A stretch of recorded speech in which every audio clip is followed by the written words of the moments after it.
사람은 자신의 마음에 어떤 악이 있는지 잘 모르는 경우가 많습니다.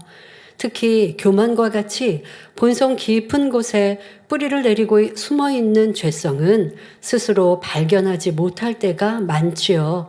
그러나 각 사람의 심장을 살피며 폐부를 시험하시는 하나님께서는 사람의 마음에 아무리 깊이 숨겨진 죄성이라도 다 알고 계십니다. 그러므로 말씀을 통해 그 깊은 악까지 발견케 하심으로 온전한 성결로 이끄시는 것입니다.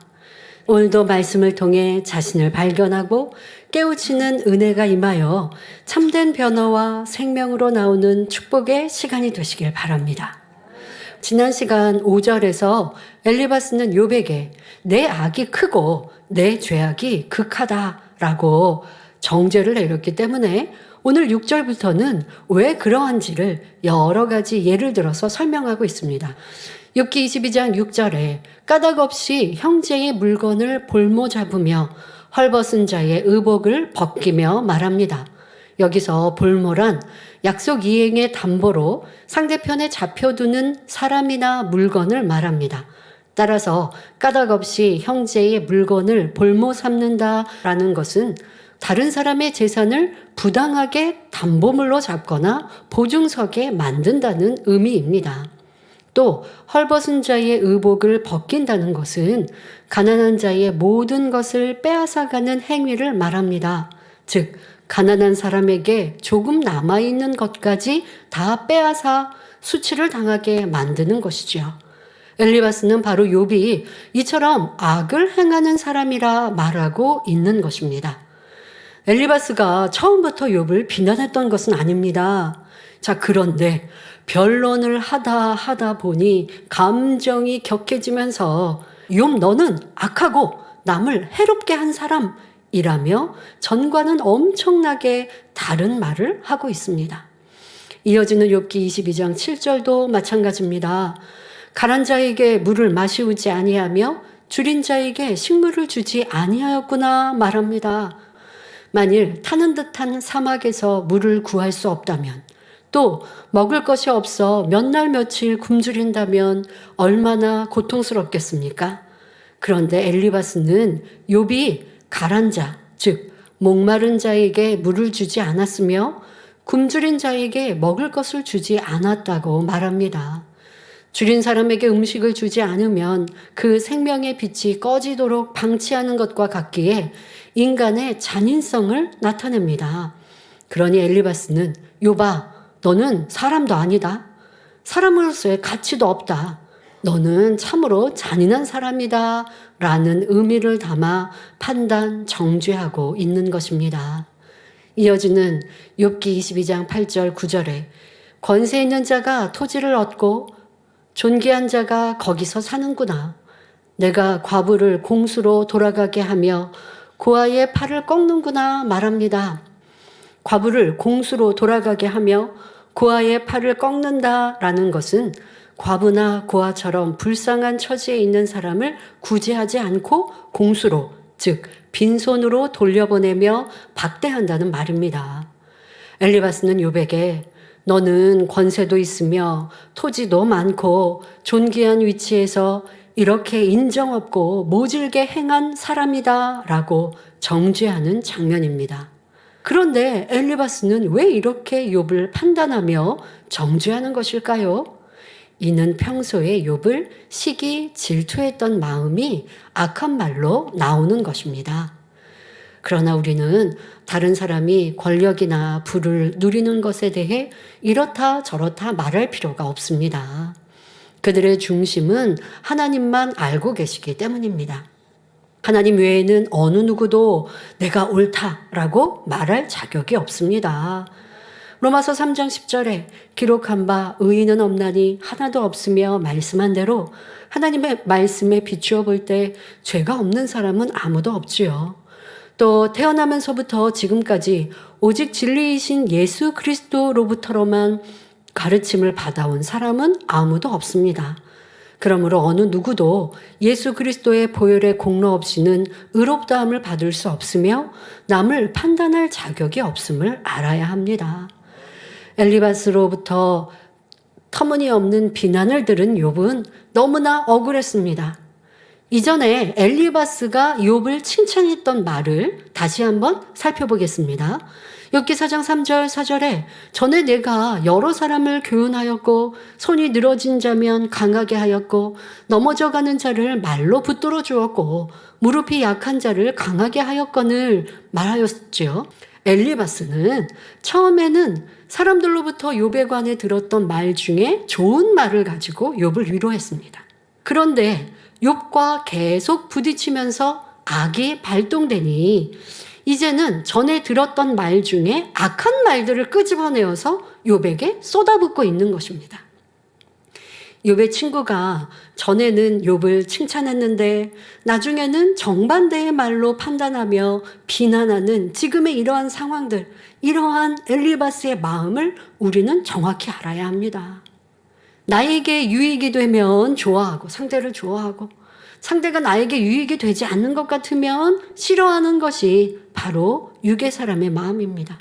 이러한 변개함은 아버지 하나님께서 싫어하시는 마음으로서 육의 대표적인 속성이지요. 또한 변개함의 근본 뿌리는 간사함입니다. 간사함이 발동되어 자기의 유익, 물질의 욕심, 권세, 명예를 위해 변개하는 것입니다. 이러한 간사함을 버리지 않으면 작게는 약속 시간을 어기는 일에서부터 크게는 은혜를 저버리는 배신까지 낳게 됩니다. 그러므로 모든 성도님들은 간사함이나 변개함의 속성을 완전히 뽑아내 버림으로 어떤 상황에서도 변함없는 영의 마음을 이루시길 바랍니다. 자, 이어지는 본문에 엘리바스는 욥에게 욥기 22장 10절에 이러므로 올무들이 너를 둘러있고 두려움이 호련히 너를 침범하며 라고 말합니다. 여기서 올무들이 둘러있다는 것은 사람들에게 여러 가지로 걸려있음을 의미합니다. 즉 엘리바스는 욥이 그처럼 큰 악을 행하였기에 사람들과 걸려있고 두려울 수밖에 없는 상황이라고 말하고 있습니다. 자, 엘리바스는 왜 이렇게 말을 하고 있을까요? 욥이 악을 행한 것을 직접 본 적도 없고 단지 자기 생각과 느낌 속에 말하고 있는 것입니다. 그럼에도 어떻게 욥의 상태를 올무들이 너를 둘렀다, 두려움이 호련히 너를 침범했다 등등 구체적으로 표현하면서 판단하고 헤아리는 것일까요? 이는 바로 엘리바스 자신이 그러한 경험자이기 때문입니다. 즉 엘리바스는 과거에 자신이 악을 행함으로 어두움 속에 거하면서 두려움을 느꼈던 경험자임을 증명하고 있는 것입니다. 그래서 자신의 경험을 토대로 욥도 그러하리라 판단하여 빈정대며 비꼬는 것이지요. 이처럼 남을 판단하는 사람은 본인이 동일하게 판단을 받을 만한 악이 있음을 알아야 합니다. 이런 사람은 하나님에 대해서도 함부로 헤아리며 악으로 판단하여 독재자 하나님, 무서운 하나님이라 말하는 것을 볼 수 있습니다. 야고보서 1장 13절에 사람이 시험을 받을 때에 내가 하나님께 시험을 받는다 하지 말지니 하나님은 악에게 시험을 받지도 아니하시고 친히 아무도 시험하지 아니하시느니라 말씀합니다. 야고보서 1장 14절 15절에 오직 각 사람이 시험을 받는 것은 자기 욕심에 끌려 미혹됨이니 욕심이 잉태한 즉 죄를 낳고 죄가 장성한 즉 사망을 낳느니라 말씀합니다. 즉 하나님께서 친히 사람을 시험하시는 것이 아니라 사람이 자기 욕심에 끌려 어둠 가운데 살기 때문에 원수마귀 사단으로부터 시험을 받고 어려움을 당하는 것입니다.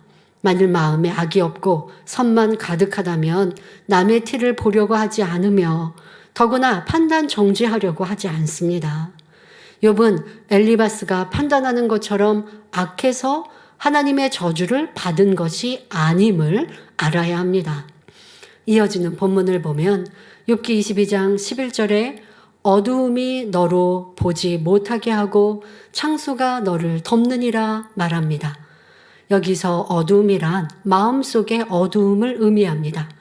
한치 앞을 내다볼 수가 없는 절망적인 상태가 되어 소망이 없고 장래성이 없다는 것이지요. 욥의 친구들이 볼 때 욥은 꿈이나 소망이나 장래를 기대할 수 없는 상태이기에 이렇게 표현하고 있습니다. 창수란 큰 물이 져서 넘치는 물을 말합니다. 따라서 창수가 너를 덮는다는 것은 큰 물이 범람하여 가옥과 농작물을 쓸어버리듯 욥 또한 자녀들과 재산과 건강까지 쓸어버림을 당했고 앞으로도 계속 당할 것이라 라는 말입니다. 욥이 큰 악을 행한 사람이니 이렇게 엄청난 재앙이 임할 것이라고 엘리바스는 스스로 단정 짓고 있는 것이죠. 자기 마음과 생각에 맞지 않는다고 해서 욥을 끝까지 구렁으로 몰아넣고 있습니다. 우리는 이처럼 자기 감정에 의해 남을 비난하고 판단함으로 상대를 실족해 하는 일이 없어야 하겠습니다. 이어지는 욥기 22장 12절에 하나님이 높은 하늘에 계시지 아니하냐 보라 별의 높음이 얼마나 높은가 라고 말합니다. 엘리바스는 하나님을 만난 체험이 없음은 물론 마음에서 하나님을 섬기는 사람도 아니었음을 알 수 있죠. 자, 그런데 욥의 경우는 엘리바스와는 달리 하나님을 믿고 섬기며 하나님 앞에 성실하게 제사를 드리는 사람이었습니다. 하지만 아직 하나님을 직접 만난 체험이 없기 때문에 하나님께서 만나주시기 위해 연단의 과정이 필요했습니다. 이 연단의 시간을 통해 온전하지 못한 육적인 믿음을 영적인 믿음으로 바꾸는 하나님의 사랑의 시간이지요. 하나님께서는 육적인 제사는 받지 않으십니다. 욥이 시험을 당할 때 그의 입에서 나온 고백을 보면 그동안 욥이 드렸던 제사가 육적인 제사였음을 알 수 있습니다. 이는 오늘날도 마찬가지입니다. 만일 하나님을 믿는다면서 시험 앞에 두려워한다거나 기쁨과 감사를 잃어버린다면 이는 육적인 믿음을 가졌거나 어린아이와 같은 믿음에 불과함을 증명하는 것입니다. 그러나 하나님을 바로 알고 영으로 섬기는 사람은 두려움이 아니라 진정 사랑하는 마음으로 말씀에 순종합니다.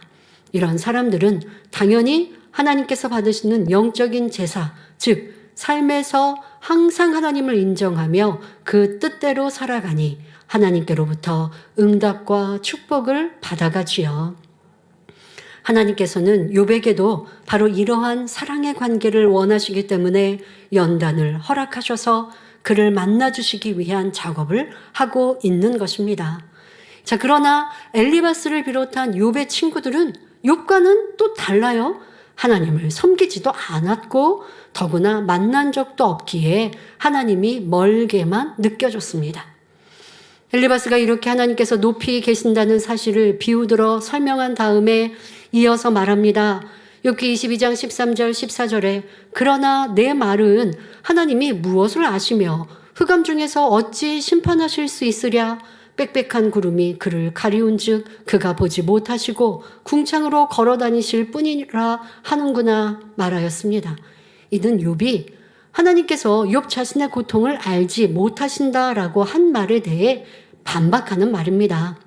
그러나 하나님께서는 온 우주 만물을 창조하시고 통치하는 분이시며 시공을 초월해 무엇이든 알고 계시며 무엇이든 하실 수 있는 분이십니다. 욥과 욥의 친구들은 하나님을 영적으로 알지 못하고 자신들의 육적인 한계 안에서 알고 있기 때문에 이처럼 엉뚱한 표현들이 나오는 것입니다. 오늘날도 하나님을 잘 모르는 사람들은 천재지변이나 환난을 당할 때 하나님은 너무하신다라고 말하거나 하나님도 무심하시지라고 말하기도 합니다. 이는 믿음이 없는 초신자나 하나님 자체를 모르는 세상 사람들이 하는 말입니다. 믿음이 있는 하나님의 자녀들은 이처럼 부정적인 말이나 하나님을 서운케 하는 말을 결코 내어서는 안 됩니다. 내 기도에 응답이 없다고 해서 하나님이 안 계시는 것이 아니며 인정이 없으신 하나님도 아니며 하나님께서 내 형편을 모르시는 것도 아니지요. 나에게 죄의 담이 있거나 아직 응답의 때가 아니거나 더 좋은 것을 주시기 위함일 수 있습니다. 어떠한 이유에서든 우리의 생각보다 높고 선하신 하나님의 뜻이 있는 것입니다. 그런데 육적인 믿음, 즉 지식적인 믿음을 가진 사람은 엘리바스의 말처럼 빽빽한 구름에 가려져서 하나님이 자신을 보지 못한다고 생각합니다. 그래서 자기 마음대로 죄를 지어도 괜찮다고 생각하지요. 그러나 하나님은 창조주로서 우리가 구름에 가려 있다고 해서 우리를 보지 못하시는 분이 아닙니다. 우리의 일거일동, 마음과 생각까지도 다 감찰하시는 분입니다. 그러므로 영적인 믿음을 소유하여 전지전능하신 하나님을 온전히 믿어드리며 하나님의 뜻대로 행하여 구하는 것마다 응답받고 축복받는 신앙생활을 영위하시기 바랍니다.